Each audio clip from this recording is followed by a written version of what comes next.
Buenas tardes a todos y bienvenidos. Bienvenidos, gracias presidente de la Ecocultural, amigos y amigas de la Asociación de la Ecocultural, familiares de Miguel Galindo Saura, vecinos y vecinas.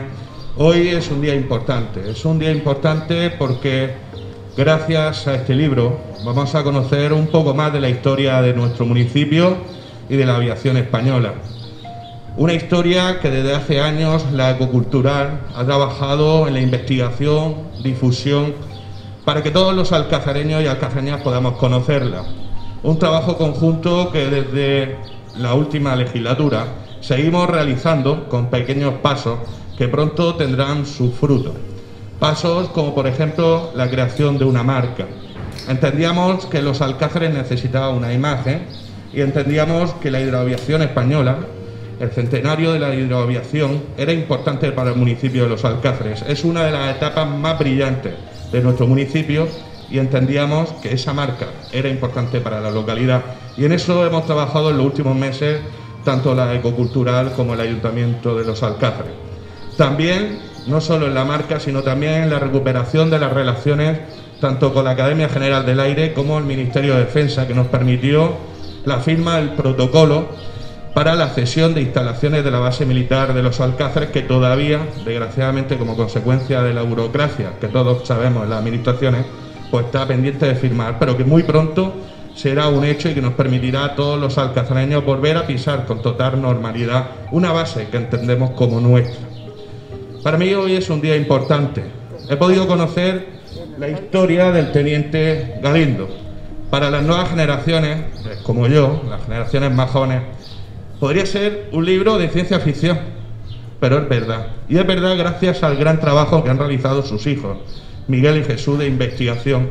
Una investigación rigurosa y que sin duda nos va a permitir conocer más personajes de una historia brillante de nuestro municipio que esperamos muy pronto poder difundir de otras maneras, para que no haya no solo ni un solo alcazareño que lo sepa, sino también ni un solo amante de los alcázares. Sin más, me despido. Creo que hoy es momento de escuchar a otras personas. Estoy súper agradecido de que la Ecocultura y también los hijos de Miguel Galindo Saura me hayan permitido estar en este acto que, como he dicho, es importante para los alcázares, y mi agradecimiento siempre a la Ecocultura por el trabajo que llevan realizando en los alcázares de investigación de su historia, de su cultura y su patrimonio de manera altruista. Muchísimas gracias.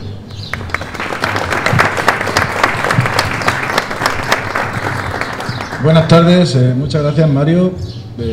La verdad es que para nosotros también es un día muy especial. Creo que es un día especial para todos porque casi es una vuelta a la normalidad o a la nueva normalidad, ¿vale? Llevamos mucho tiempo sin hacer actividades presenciales desde el verano pasado y entonces yo creo que todos estamos un poquito nerviosos, la verdad, por lo menos yo. Muchas gracias a Mario Pérez Cervera, alcalde de Los Alcázares, por aceptar la invitación. Muchísimas gracias al Balneario La Encarnación, que siempre nos acoge de forma espectacular. Siempre está ahí para echarle una mano a la asociación y estamos eternamente agradecidos. Muchas gracias a todos y cada uno de vosotros por asistir a este evento tan especial. Y muchas gracias también, como no, a Jesús y a Miguel Galindo por haber escrito ese libro tan necesario para los alcázares y para todos los que amamos ya no solo la historia de los alcázares, sino la historia de España, incluso en algo más específico, la historia de la aviación.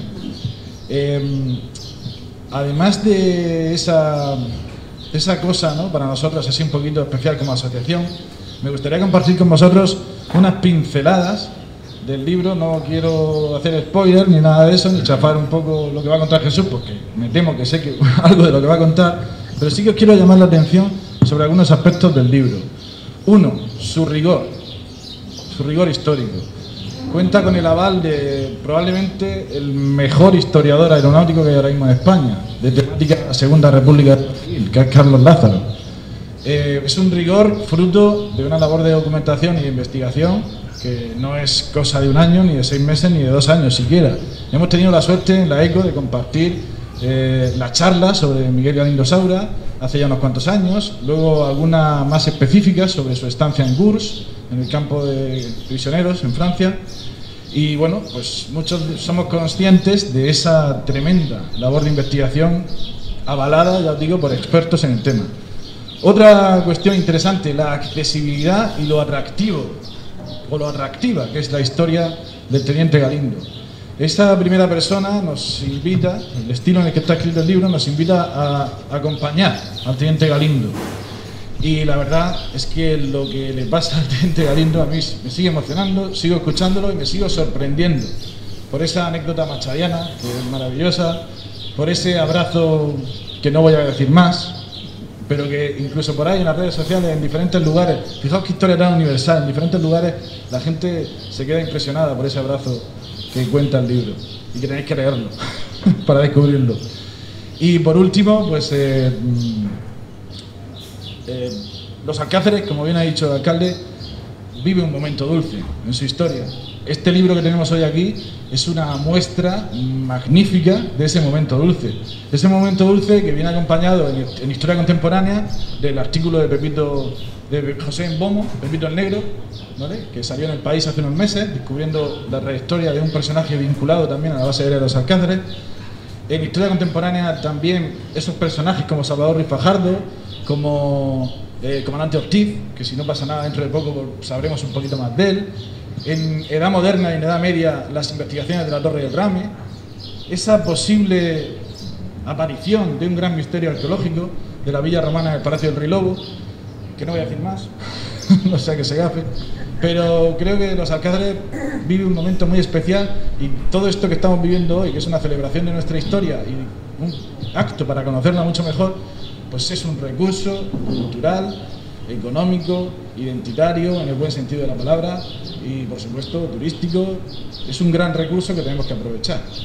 Y nada más, simplemente dar de nuevo las gracias a Jesús y a Miguel y deseando escuchar lo que nos van a contar del Teniente Galindo. Muchas gracias.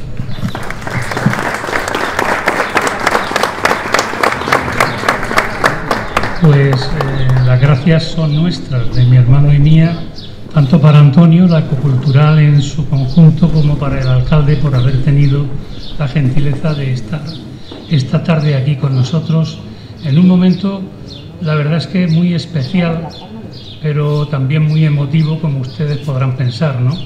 Además de presentarse un libro, pues piensen que es la historia de nuestro padre, una historia que, como yo he dicho en muchísimas ocasiones, tan interesante es como poco conocida. Y nuestro interés cuando decidimos, mi hermano y yo, el darla a conocer, era eso, que no se quedase en el olvido y que fuese, de alguna manera, un hito para que pues otros, que también seguro que tienen historias parecidas, se animen a buscar, a investigar y, en definitiva, a que la historia no los olvide. Quiero dar comienzo mi intervención con una breve alusión a una serie de personas sin cuya ayuda, como bien ha dicho Antonio, no hubiera sido posible el hacer este libro. Lo voy a personalizar en 3 personas nada más.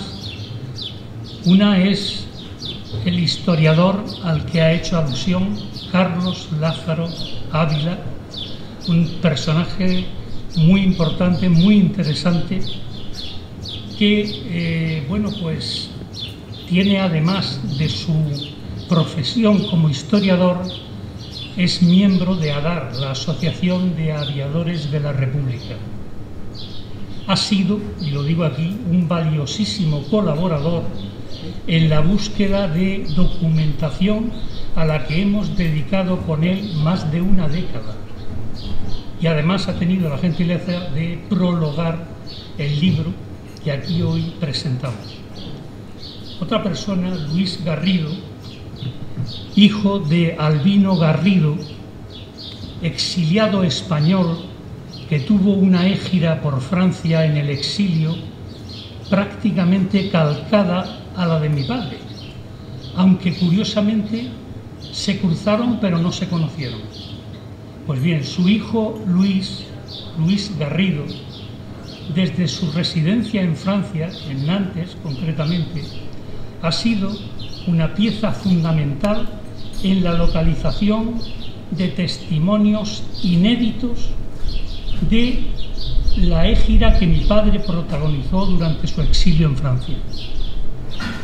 En esa etapa, mi padre colaboró, además de estar en una serie de campos de refugiados, colaboró con las autoridades francesas, se enroló en un batallón inglés y fue hecho prisionero por los alemanes y encarcelado durante la Segunda Guerra Mundial.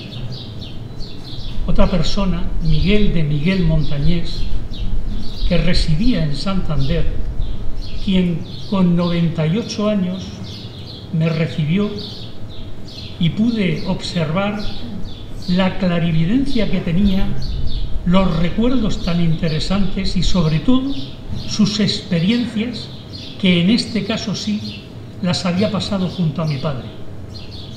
Buena parte del exilio de Francia lo pasaron juntos y él fue el principal informador, el principal proveedor de documentación que nos posibilitó conocer la entrada de los alemanes en Saint-Nazaire cuando capturaron a los pocos reductos que había, de españoles la mayoría, y el encarcelamiento en la abadía de Blanche-Couronne, pegado a la Chapelle. De ello tenemos testimonios gráficos, orales y escritos que lo atestiguan, incluida una carta del alcalde de la Chapelle justificando su colaboracionismo con los alemanes. También quiero aprovechar para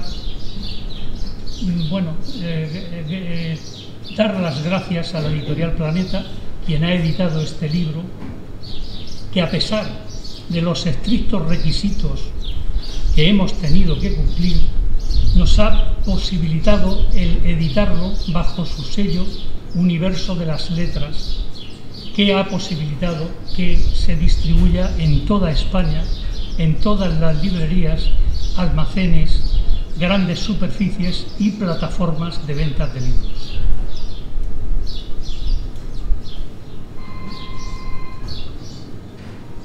Hay muchos más protagonistas que harían prolífico este capítulo de agradecimientos, por lo que yo les invito a que lo comprueben enfrascándose en la lectura de este libro que, como les he comentado anteriormente, nos ha costado más de 15 años de investigación y que ha supuesto un esfuerzo intelectual, pero al mismo tiempo emocional por las circunstancias a las que me he referido anteriormente, y que se ve compensado con un acto como este, en el que podemos presentarlo para que vea la luz. Tal y como se describe en la introducción, y así lo ha comentado el presidente de la Ecocultural, el relato se ha confeccionado en modo autobiografía, es decir, se siguen las siguientes pautas. Una parte ha sido transcrita literalmente de las memorias del aviador, que se han impreso en letra cursiva para poder diferenciarse del resto del texto. Hay otra parte que son testimonios de personajes que a lo largo de esta historia han coincidido, han conocido, han convivido con mi padre, con nuestro padre, y que se acotan con otro tipo de letra para dar realmente el conocimiento de que son declaraciones o textos de libros que han sido situados en este libro para abundar en el reconocimiento de la objetividad de estos textos. Por último, evidentemente en este tipo de inserciones figuran las fuentes de cada uno de ellos. Y por último está la labor de redacción del resto de los pasajes y de la coordinación de los textos que hemos elaborado entre mi hermano y yo. Si bien les indico que la retórica plena de elocuencia y la fuerza y el énfasis del repertorio son de mi hermano, como no les cabrá ninguna duda a los que le conocen y que siguen su trayectoria literaria. Las páginas que van a tener la oportunidad de leer, o si ya las han leído, algunos seguro, reflejan las vivencias de un joven aviador que vio truncado su sueño a los pocos años de iniciado. En estas páginas no van a encontrar ustedes una visión revanchista de la guerra, ni una crítica hacia quienes fueron, como el biografiado manifiesta, sus enemigos, pero él dice que por causas circunstanciales. Estas son unas memorias carentes de rencor y de odio. Tan solo son recuerdos de un joven piloto que vivió peligrosamente y al que la muerte le rondó en varias ocasiones. Y para botón de muestra, qué mejor que leerles unos párrafos que figuran en el libro, pasajes que han sido extraídos de los textos originales que nuestro padre dejó escritos bajo el título Episodio y secuela de una guerra incivil, y que, como ya he mencionado, figuran en la base fundamental del libro que hoy aquí se presenta. En primer lugar, les voy a comentar, vamos a leer literalmente un pasaje que se refiere al momento en el que derriban su avión y cae prisionero. Mi padre hizo la campaña del norte con tal desgracia que llegó prácticamente cuando el ejército republicano estaba ya en las últimas, y el 17 de agosto de 1937 lo derribaron en el puerto del Escudo en Santander, donde estaba haciendo la campaña del norte. Unas ráfagas de ametralladora de baterías antiaéreas de un destacamento italiano dieron con su avión, cayó invertido, pero un bosque en la ladera del puerto del Escudo hizo de colchón y el avión se quedó inserto prácticamente en las copas de los árboles, por lo que salvó la vida, si bien el golpetazo evidentemente fue morrocotudo. Quedó inconsciente y él dice que no sabe cuánto tiempo, simplemente en un momento determinado oye voces, parece que empieza a despertar y ve ante sí una persona desenfundando un cuchillo que intentaba sesgarle el garnate, como él decía. Una voz de un oficial, por cierto, que él no la entendía bien porque, claro, eran italianos, decía: «Un aviatore rosso, un aviatore rosso». Paró al soldado y eso hizo que mi padre salvara la vida en ese momento. Lo llevaron a un hospital de campaña en un aeródromo ya en la zona nacional, en Villarcayo, en Burgos, y leo: entrada la noche, recibí la visita de unos aviadores italianos que se portaron muy correctamente conmigo, aun después de averiguar que días atrás habíamos tenido encuentros en el cielo, saludándonos a tiros. Nos identificamos fácilmente por los tipos y números de los aviones que tripulábamos y la fecha y hora en que tuvo lugar la escaramuza o el combate. El agradable comportamiento de aquellos aviadores italianos de Villarcayo hizo que me olvidase por unos minutos de mi verdadera situación, incluso del rostro feroz del mercenario que me descubrió en la maleza y que intentó matarme. A continuación, les voy a relatar un hecho ocurrido que refuerza la ausencia de rencor, de animadversión a la que ya me he referido anteriormente, y que Antonio les ha dado, digamos, una pista. Corría el año 1956 y evidentemente mi padre había ya pasado pues prácticamente toda su égira, había sufrido cárceles, campos de concentración, batallones disciplinarios, juicio, indulto, etcétera, etcétera, etcétera.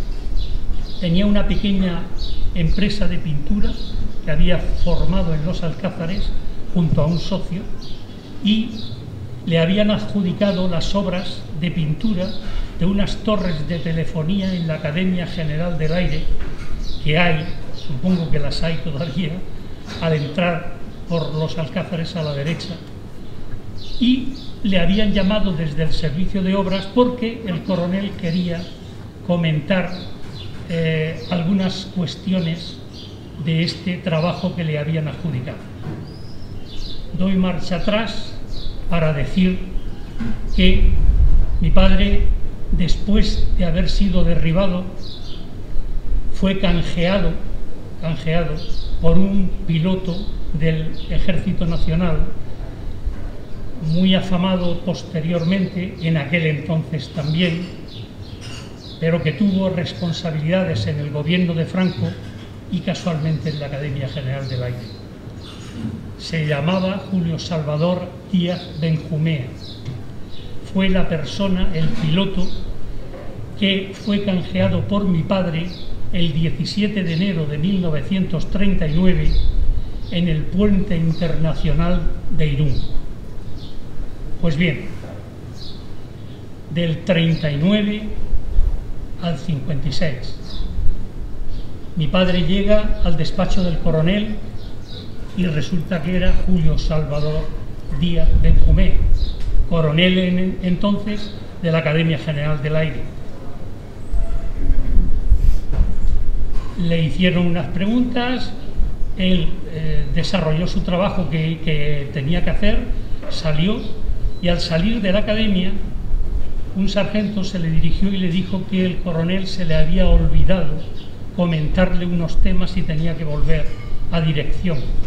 Allá que fue, entró en el despacho y en ese momento el coronel estaba solo, sin los oficiales que le habían acompañado anteriormente. Palabras textuales. Galindo, ¿recuerdas de qué nos conocemos? Por supuesto, mi coronel. ¿Cómo podría olvidar? Si hablamos algo más, creo que sí, fueron palabras entrecortadas, arrasadas por una emoción que no nos dejaba terminar frase alguna. El nudo en la garganta de ambos impedía cualquier intento, solo los cuerpos se encontraron en un abrazo mudo y sentido, pero que supera toda una guerra de por medio. Es la diferencia que siempre he querido transmitir entre la nobleza y la vileza en el terreno de lo militar. En un ejército, la oficialidad debe ser formada antes que en el mando y en la disciplina, en los valores humanos y profesionales. Un enemigo deja de ser enemigo una vez vencido. Esa es la clave de Bóveda. Ese es el valor de caballerosidad y es el del coronel Díaz Benjumea, el del oficial italiano que me hizo prisionero tras ser abatido y el de tantos otros honrosos militares. Yo siempre he creído que el arma de aviación, no importa a qué gobierno sirva, siempre tuvo a gala el compañerismo en su profesión por encima de odios, fobias y resentimientos, y que se reconocen, se respetan y se tratan entre ellos como camaradas y auténticos caballeros por encima de victorias y derrotas. Es ahí donde reside el genuino y verdadero sentido del honor. Textual de lo escrito por mi padre. Y por último, y ya para concluir, otra frase, en este caso escrita al albur de cuando estaba desarrollándose la campaña del norte, y pocos días después, precisamente, sería derribado. Él la refleja así, dentro de la dicotomía que puede suponer lo que él respetaba como el servicio leal que le imponía el ser militar, y sobre todo también, como no, lo infame que es el desarrollo de una guerra. En el frente del norte se enfrentaron dos fuerzas desiguales en tropas, bagajes, equipamiento e incluso motivaciones. Y mientras tanto, yo soportaba dos guerras en mí, una externa y otra interna. La exterior es la que marca mi estricto sentido del militar, en la que he de obedecer a mis superiores y defender a mi legítimo gobierno desde el puesto que tengo asignado en el ejército. En esa guerra me juego la vida y en mi diario presente. La otra, la interior, la marca mi sentido de la moral, que me dicta que no debo odiar a un enemigo que obra y obedece a sus mandos como yo lo hago ante los míos, y que tales altos mandos, no los combatientes, esos son los responsables ante la historia de sus actos. Yo quiero, lucho y me esfuerzo por mantener ese equilibrio interior que me permite no odiar y reconocer a las personas por encima de los ideales o de las creencias. Esa es mi guerra interna. Más adelante me tocaría experimentar ese episodio de mi vida que ocurría con mi capitulación a través del derribo de mi avión, y conocería en carne propia y de primerísima mano lo que he intentado aún penosamente recalcar: la diferencia en los militares entre el odio y la disciplina. Lo primero te mata, lo segundo te salva la vida. Enorme y grandiosa diferencia esta, que marca la distancia entre el ser humano y la bestia. Muchas gracias.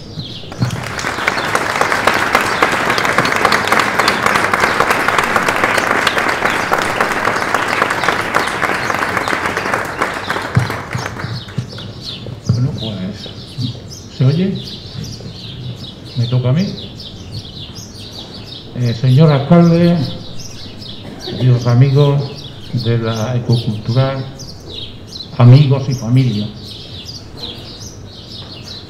Mi padre realmente nació a lo que quería ser a sus 12 buenos años, aquí cerca, en el Lentiscar, donde apacentaba una punta de cabras y los aviones de la base aérea alpina le espantaban el hato de ganado que tenía a su cuidado, al mismo tiempo que lo anclaban en su deseo de guiar aviones por caminos de cielo en vez de animales por sendas de tierra.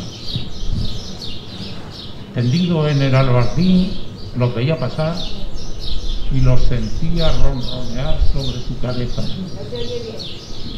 Y allí fijó su ánimo, grabado a golpe de voluntad, en que él algún día cabalgaría las nubes a lomos de aquellos aparatos.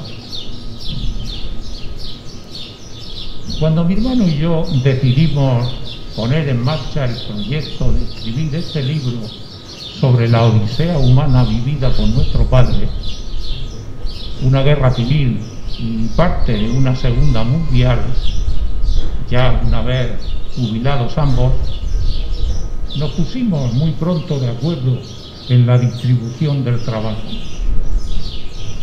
Él ya había dado varias charlas sobre este tema y poseía una gran parte de la documentación. y otra que se estaba gestionando desde lo que entre nosotros llamábamos la fuente francesa, a la que él ha aludido hace poco en su intervención. Todo eso había que organizarla, ordenarla y verificarla, contrastándola con otras fuentes, dado que lo que queríamos era que el relato se ajustara estrictamente a la historia, con mayúsculas. Él asumió ese trabajo.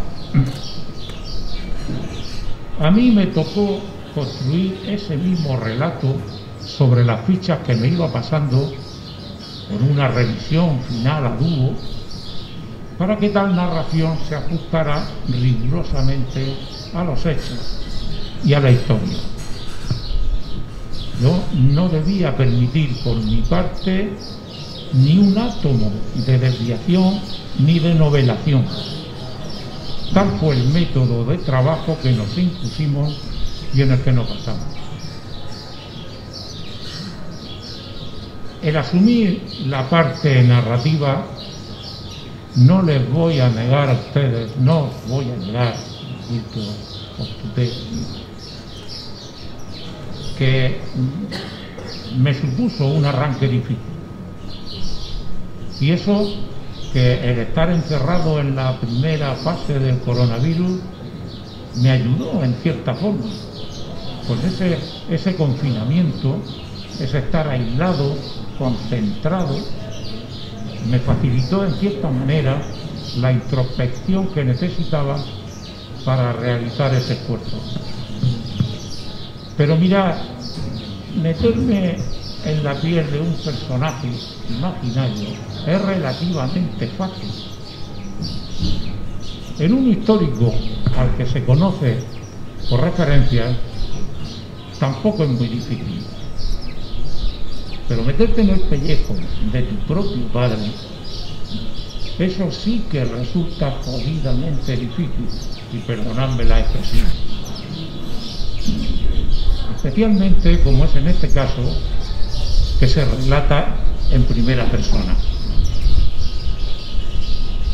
Porque intentar expresar los sentimientos de alguien, muy padre que de uno sea, en las situaciones extremas que tuvo que soportar, siempre será una pálida aproximación a lo que le tocó vivir, sufrir, experimentar y sentir. Además, quizá precisamente por ser tu padre, las emociones no suelen hacer buenas migas con lo de mantener la cabeza serena y en calma. Así que tuve que hacer 3 o 4 intentos antes y permitirme la rima, romper los primeros esbozos y romperme en los primeros sollozos. Luego ya me embarqué en esta falsa autobiografía, que en definitiva es lo que es, de un hijo que asume el papel de su padre y que ya a estas alturas, como comprenderéis, solo espero la comprensión de los que lean el libro, así como confío en la indulgencia de todos vosotros. Por mi parte, os confieso que aún no me he atrevido a releerlo, ya en formato definitivo, ya hecho un hombrecito, porque sé que por mucho que lo intente no me voy a gustar, y todavía no lo he releído.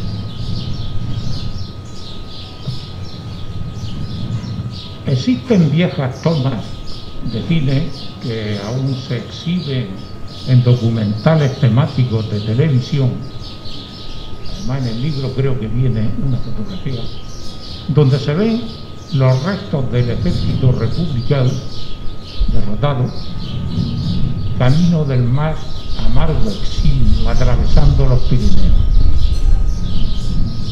Es un éxodo de personas exhaustas, vencidas, rendidas, rotos de cuerpo y de alma, quebrados de espíritu. Yo cada vez que lo veo no lo puedo evitar. Mis ojos arden con lágrimas de fuego y una burbuja dolorosa se instala y acaba estallando en mi pecho. Veo a mi padre entre ellos, camino del hambre, frío, de las penalidades, de las privaciones y del sufrimiento. Los campos de refugiados le aguardan Argelès-sur-Mer, Gurs, Savenay, para antes de llegar a ellos, caer agotado en un cementerio una noche sobre la tumba de otro exiliado, un muy ilustre exiliado, Antonio Machado, muerto 3 días antes allí mismo, en Collioure. Recientemente he escrito en alguna parte, no sé dónde, pero lo he escrito, que los libros, todos los libros, encierran una especie de trinidad. El del teniente Galindo, biografía autorizada de un piloto de la República, también la tiene, faltaría más. Posee un cuerpo, un alma y un espíritu. Su cuerpo es el corpus histórico, en el cual se desarrolla, donde sacrificó una parte de su existencia y al que sirvió con sus vivencias. Él forma parte de esa historia, al igual que esa historia formó parte de él pues hasta el momento de su muerte. Como también nosotros somos descendientes y herederos de esa misma historia. El alma del libro la forma el bagaje de experiencias en esos sangrientos conflictos que conformaron tal historia y condicionaron a tal personaje. Y el espíritu, pues lo ha dicho mi hermano, el espíritu es la síntesis de ambos valores, la sublimación de todo eso. Es el magma que queda en el crisol y que emerge de él purificado, sin la más leve mancha de odio, ni revancha, ni resquemor alguno. Ni siquiera victimismo tuvo mi padre. O sea, pura dignidad humana. Es la historia y nosotros sus agentes, hubiera dicho mi padre. Y el ser humano está por encima de cualquier ideología, como nos enseñó a nosotros. O como el otro día me recordaba un buen amigo mío, exacto cargo político por cierto, en una frase que Marcelino Camacho dijo en el Congreso de los Diputados, pero que también hubiera firmado el teniente Galindo. Ayer enterramos nuestros muertos, ya es hora de que enterremos nuestros rencores. Yo a veces me quedo mirando al cielo, veo a la tierra erizarse de montañas, veo a las montañas erizarse de bosques, veo a los bosques erizarse contra un chato, como llamaban aquellos aviones Polikarpov rusos. Y veo a mi padre mirar a la muerte cara a cara y reclamarle con rabia, con mucha rabia, la vida que aún le debe. Porque mi padre tuvo, lo ha dicho mi hermano, sin duda alguna, estamos plenamente convencidos, un ángel de la guarda valiente, potente y solvente. Una grave enfermedad inicial, por la que no daban nada por su vida, un frente del norte que era un matadero colgado en el aire, derribado en el puerto del Escudo y amenazado de muerte segura. Después los campos franceses, luego prisionero de los nazis y dirigido a uno de exterminio, a Mauthausen, por último los de concentración y cárceles españolas. La madrileña de Porlier, por ejemplo, de donde 2 veces a la semana salían entre 25 y 120 presos para ser fusilados al amanecer. ¿Se figuran la atroz incertidumbre de aquella gente? Sí, mi padre pudo morir muchas veces, pero no lo hizo. Tenía un destino que cumplir que él ni siquiera había supuesto en su proyecto de vida. Nosotros, sus hijos, nietos y nietos, su familia, sus amigos y cuantos le conocieron, somos todos los testimonios aún vivos de esa existencia apasionante y dolorosa encarnada en una persona que, bañada en un torbellino de sangre, locura y odio fratricida, emergió sin la más leve mácula de resentimiento ni amargura para, al final de la historia, terminar siendo nuestro padre. Y nuestro padre murió a esta vida un día 14 de abril de 1995, casualmente un día de la República. Y ya para acabar, permitidme cerrar esta presentación con una frase sacada del Quijote que yo creo que le guarda perfectamente. Bien pueden los encantadores quitarme la aventura, pero el esfuerzo y el ánimo, imposible.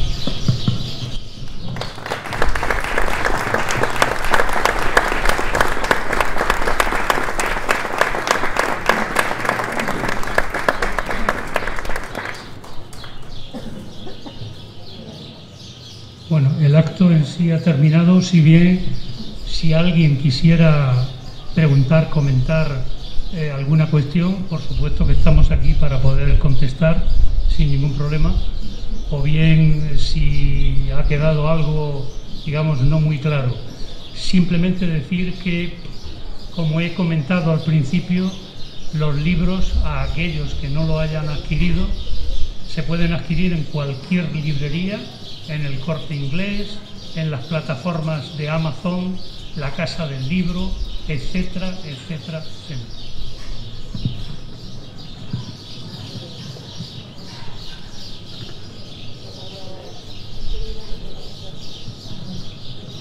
No hay ninguna duda, todo el mundo está conforme.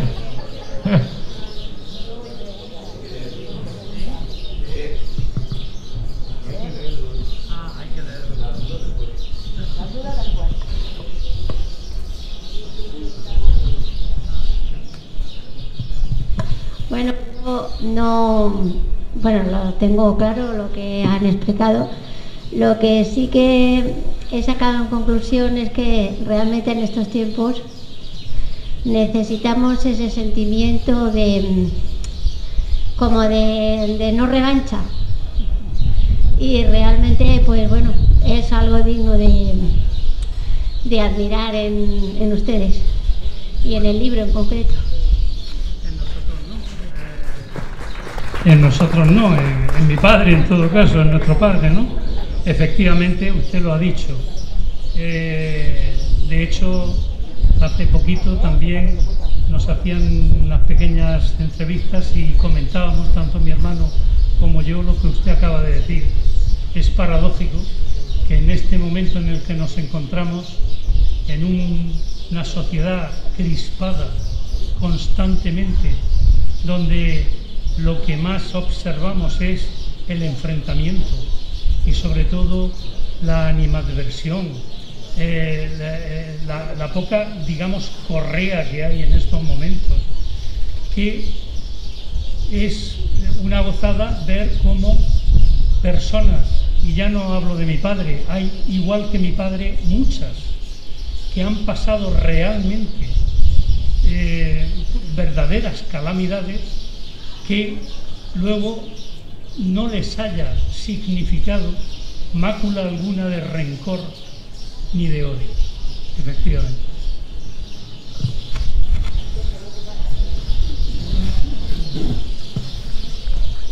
Felicidad.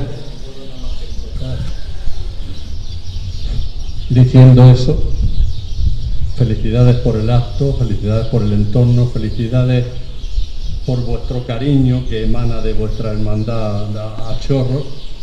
Y yo cuando veo un micrófono no me puedo resistir a cogerlo, eso ya viene de largo, eso. Sí. Y como soy. Pero es que en este caso concreto tampoco puedo callarme, porque el que está hablando conoció a un señor larguirucho, enjuto, en el sentido, pero que lo veía desde mis 4 o 5 años mirando para arriba y despertaba en mí un respeto, pero no un respeto de miedo, sino un respeto de cercanía. Porque a mis 4 o 5 años Miguel Galindo Saura siempre tenía el gesto agradable para regalármelo, aunque estaba metido detrás de una cortina, leyendo un tebeo en su librería robado y chupándome el dedo. Sí. Pero bueno, no me voy a alargar. Solamente quería resaltar 2 cosas que esta tarde han entrado en mi corazón a chorro. Una cosa ya la esbozabas tú, Jesús. Estamos viviendo tiempos que quieren desenterrar lo que no se puede desenterrar, no porque no se deba, sino porque no se debe hacer en la forma que se quiere hacer. La figura de tu padre es un ejemplo claro de vida, vivida con sufrimiento, vivida en un contexto de odio entre zonas, pero que al mismo tiempo emana el sentido primero del honor, como tú decías, y en segundo lugar de la ausencia de odio. Hoy por hoy, este libro viene a traer de nuevo a colación que el odio no conduce a nada, y mucho menos después de tantos años. Y termino con otra cosa que he resaltado, que me ha venido muy de resalto. Mirad, cuando se siente el cariño que vosotros sentís por vuestro padre, lo más lógico es que, aparte de la documentación, hubiera emanado del libro unas ciertas gotas de subjetivismo. Llevar el libro, llevar la vida de vuestro padre al grado de biografía y de estricto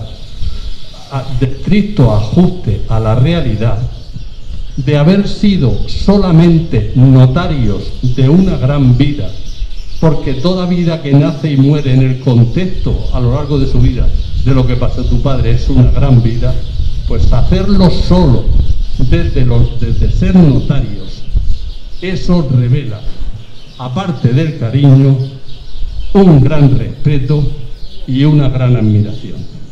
Hoy, y espero que muchas vidas más, como se decía en el prólogo de esta reunión, muchas vidas más traigan a la luz la historia reciente del último siglo de España, porque verificará, como lo verifica en la figura de Miguel Galindo, que hubo, hay y seguirá habiendo grandes hombres en nuestra historia.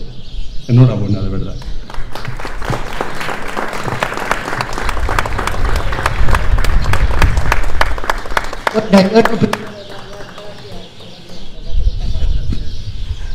Muchas gracias, José Luis. No sé, yo no sé si se me oye.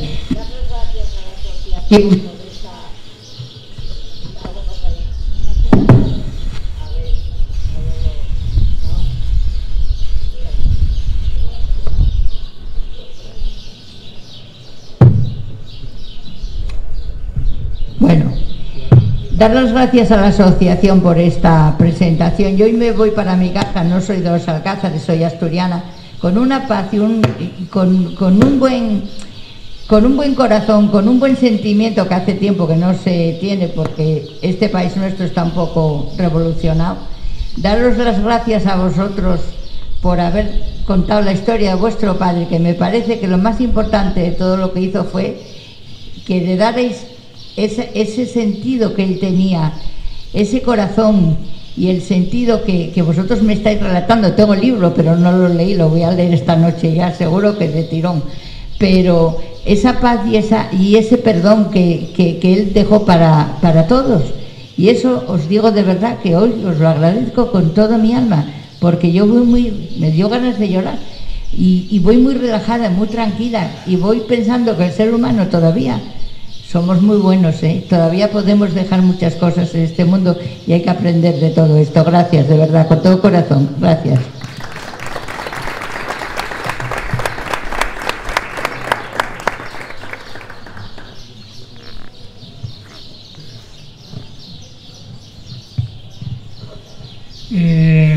Bueno, voy a contestar muy brevemente a la intervención de José Luis y de usted en la línea en la que ambos se han manifestado, sin querer desvelar más allá de lo que ya he leído. Me tengo que referir evidentemente a una parte del libro, pero voy a ser muy breve.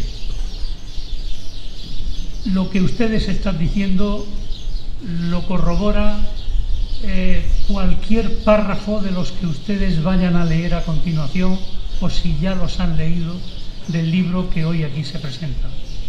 Hay un hecho que se configura en el año 1940, cuando mi padre está en el campamento de Savenay, en un batallón inglés de la Royal Engineer, que ayudándole a los ingleses se solapa el reembarque de Dunkerque, que había empezado 18 días antes en Dunkerque y que finalizó precisamente en Saint-Nazaire, donde ellos se encontraban, por lo que las autoridades americanas, en este caso inglesas y francesas, dieron orden inmediata de evacuación del batallón y de todos los efectivos que había hacia Inglaterra.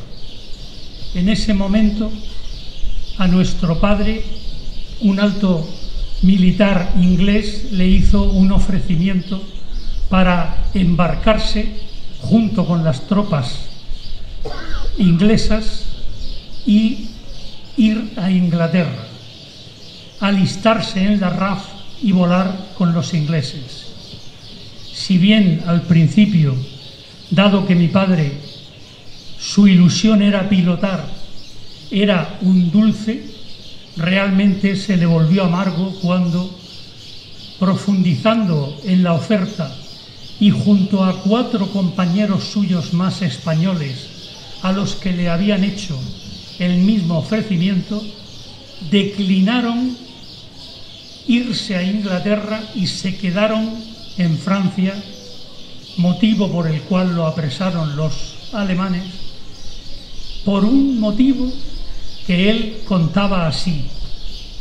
Llegaban rumores de que Franco iba a entrar junto a las fuerzas del Eje en la Segunda Guerra Mundial.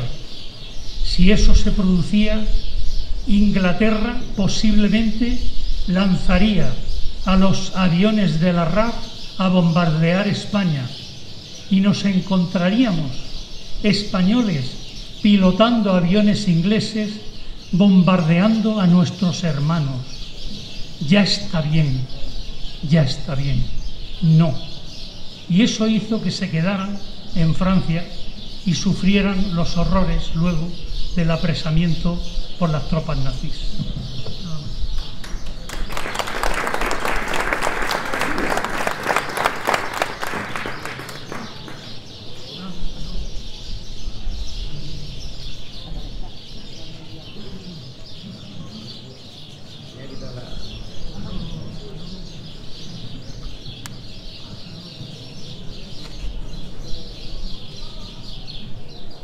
No puedo sustraerme.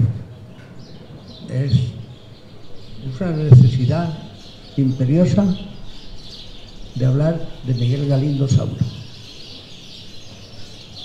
Yo lo conocí cuando era muy pequeño, cuando Lola, su mujer, vendía revistas, vendía cositas por mi cerca.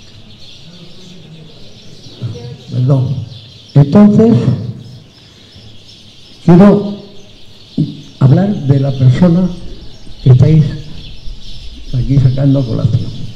En mi vida pensaba lo que habéis traído aquí, yo ya lo he leído entero, pero nunca pensaba que Miguel había hecho esa vida, ese hacer tan importante en nuestra contienda incivil, como él dice, y creo, Miguel, Jesús, que habéis hecho algo muy importante.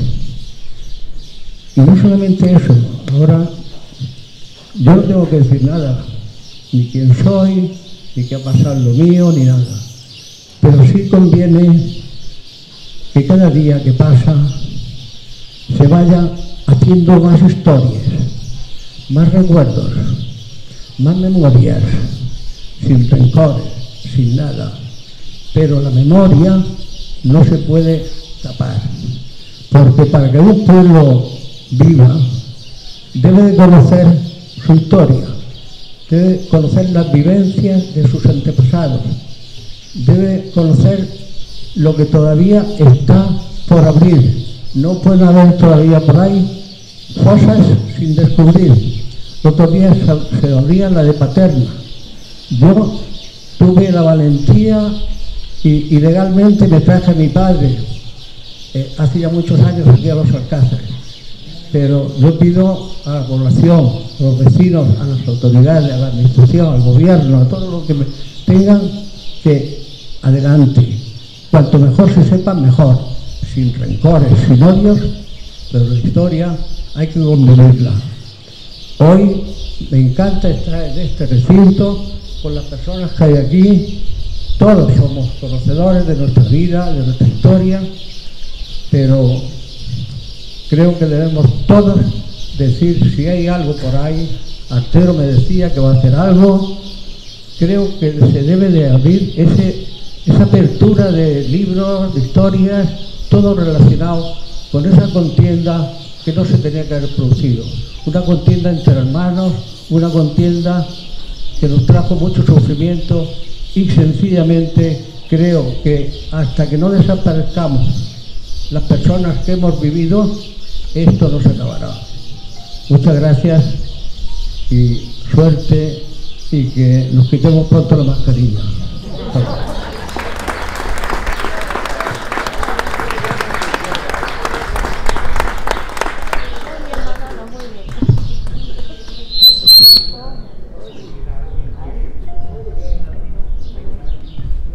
Bueno, vamos a cerrar el acto. Muchísimas gracias por venir. Si alguien quiere que le firmen algún ejemplar, pues es un buen momento para ello.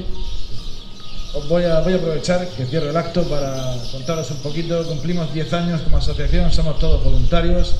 Cualquier colaboración con la ECO es más que bienvenida, todos somos voluntarios. El 3 de junio presentamos un libro escrito por José Antonio Artero, en la línea de lo que ha dicho Manolo. Es una semblanza biografía sobre Gabriel Artero Pallarés, siempre me equivoco. Es un libro muy bonito, Los héroes de la encarnación, hay que anunciarlo aquí. Las presentaciones en Torre Pacheco, pero luego la segunda será evidentemente en este lugar en el mes de julio probablemente. El 5 de junio proyectamos El año del descubrimiento, que creo que también tiene mucho que ver con esta reflexión constante y necesaria sobre nuestra historia, y es un documental que ha arrasado en todos los festivales del mundo. Y bueno, también gratuito en el Salón de Plenos. Nos podéis seguir en Facebook, Twitter e Instagram, Los Alcázares Psicocultural. Muchas gracias y por fin, poco a poco, vamos volviendo a la normalidad. Muchas gracias.